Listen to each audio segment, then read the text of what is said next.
The ultimate beginner's guide to SEO. Don't you hate how it takes forever to get results when it comes to SEO?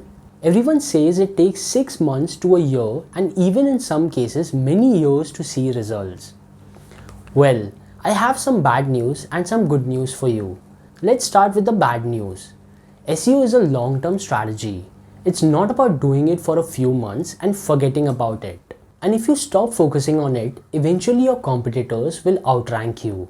And now, let's get on to the good news. You can get results in the short run.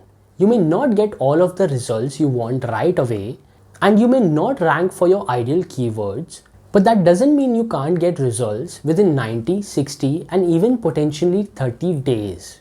So how do you get results within a few months? Well, first, let's rewire your brain so you think about SEO correctly. Hey guys, my name is Sumit from PaperVideo, and in this video I'm going to explain what is SEO and how you can use it to gain organic growth. So don't forget to subscribe to our channel for more informative and educational videos. You can also turn on notifications by clicking on the bell button to get notified every time we upload a new video.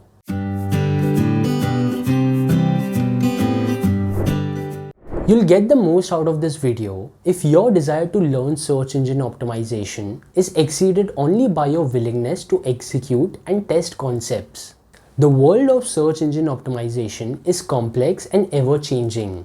Still, you can easily understand the basics, and even a small amount of SEO knowledge can make a huge difference. Free SEO education is also widely available on the web, including videos like this. Combine this information with some practice and you are well on your way to becoming a savvy SEO. Now, how do you for your site or your company's site optimize for search engines? How do you know how much time to spend on SEO? How can you differentiate good SEO advice from bad or harmful SEO advice? What's likely fascinating to you as a business owner or employee is how you can leverage SEO to help drive more relevant traffic, leads, sales, and ultimately revenue and profit for your business. Lots and lots of people search for things. The traffic can be compelling for a business not only because there is a lot of traffic, but because there is a lot of very specific high intent traffic. People are searching for any manner of things directly related to your business. Beyond that, your prospects are also searching for all kinds of things that are only loosely related to your business. These represent even more opportunities to connect with those people and help answer their questions, solve their problems, and become a trusted resource for them.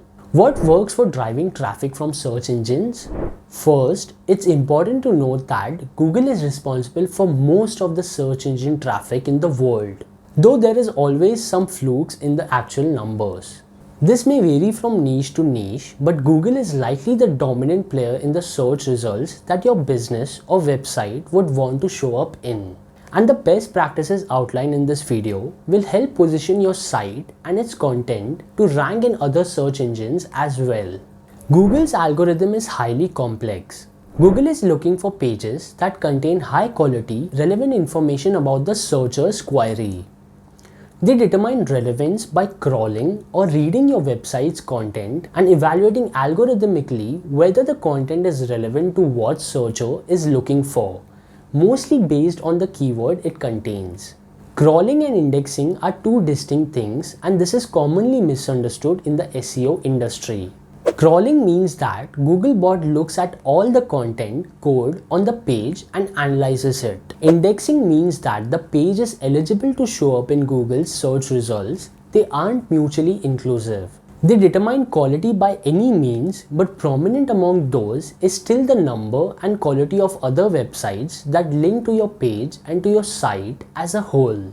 To put it extremely simply, if the only sites that link to your blue widget site are blogs that no one else on the web has linked to, and my blue widget site gets links from trusted places that are linked to frequently, like CNN.com, my site will be more trusted and assumed to be higher quality than yours. This is known as backlink.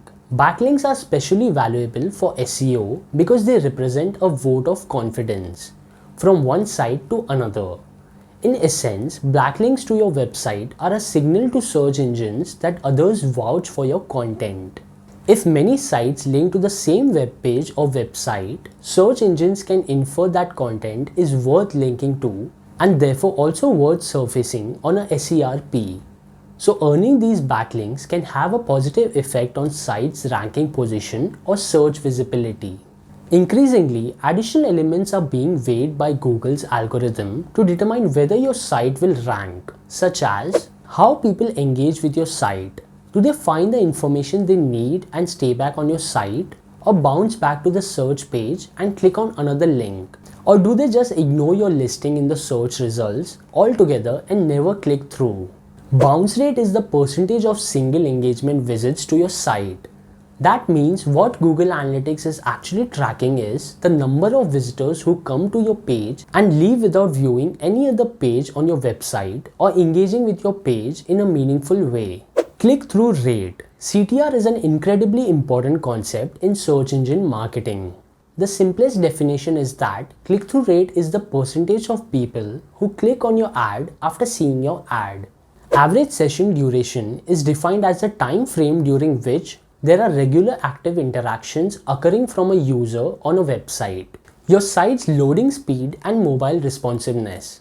Mobile responsiveness refers to whether a website is optimized to be functional and aesthetically pleasing on devices of different sizes. Google has a mobile-friendly test tool to help you optimize your website for mobile. Enter your website URL and click Test URL. How much unique content you have versus very thin low-value content or duplicate content. Google's algorithm considers hundreds of ranking factors in response to searches, and they are constantly updating and refining their process. The first step in search engine optimization is really to determine what it is that you are optimizing for. This means identifying the terms people are searching for, also known as keywords that you want your website to rank for in search engines like Google. Sounds simple enough, right? I want my widget company to show up when people look for widgets, and maybe when they type in things like buy widgets. On to step 3. Unfortunately, it's not quite that simple. There are a few key factors to take into account when determining the keywords you want to target on your site. Search volume. The first factor to consider is how many people, if any, are searching for a given keyword. The more people there are searching for a keyword, the bigger the audience you stand to reach. Conversely, if no one is searching for a keyword, there is no audience available to find your content through search. Relevance. If a term is frequently searched for, that's great. But what if it's not entirely relevant to your prospects? Relevance seems straightforward at first. If you are selling enterprise email marketing automation software, you don't want to show up for searches that don't have anything to do with your business, like pet supplies. This might intuitively seem like a great description of what you do. Still, if you're selling to Fortune 100 companies, most of the traffic for this very competitive term will be searchers who don't have any interest in buying your software. Competition. As with any business opportunity, you want to consider the potential cost and likelihood of SEO success. For SEO, this means understanding the relative competition and the possibility to rank for specific terms. First, you need to understand who your prospective customers are and what they are likely to search for. If you don't already understand who your prospects are, thinking about that is an excellent place to start for your business in general, but also SEO. From there, you want to understand what types of things they are interested in. What problems do they have? What type of language do they use to describe the things they do, the tools they use, etc. Who else are they buying things from? This means your competitors, but also could mean tangential related tools. For the email marketing company, think other enterprise marketing tools. Once you have answered these questions, you'll have an initial seed list of possible keywords and domains to help you get additional keyword ideas and to put some search volume and competition metrics around.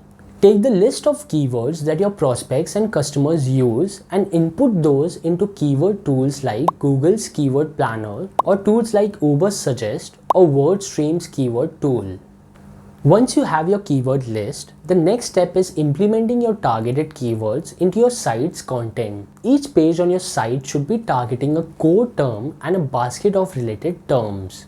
Before you create a significant piece of content, you should have already thought about how that content will get shared, who will share it, and why would they. Next, you have to try to understand your capabilities and what kind of content you can create that will be likely to be shared and promoted by others. Create something that solves your prospects and your customers' problems. Reverse engineer what already works. By looking at what already works and creating something that's a level or two better in some way, you can help mitigate risk and make your content as fail-proof as possible. Focus on creating different content assets that will be of real value. Have a plan for promoting those assets, and don't be shy about letting people you have featured or whose audience would benefit from your resource know that it exists. If you enjoyed watching this video, please make sure to like and share with your friends, family, and colleagues. Drop a comment with any questions you may have regarding SEO. Thank you so much for watching.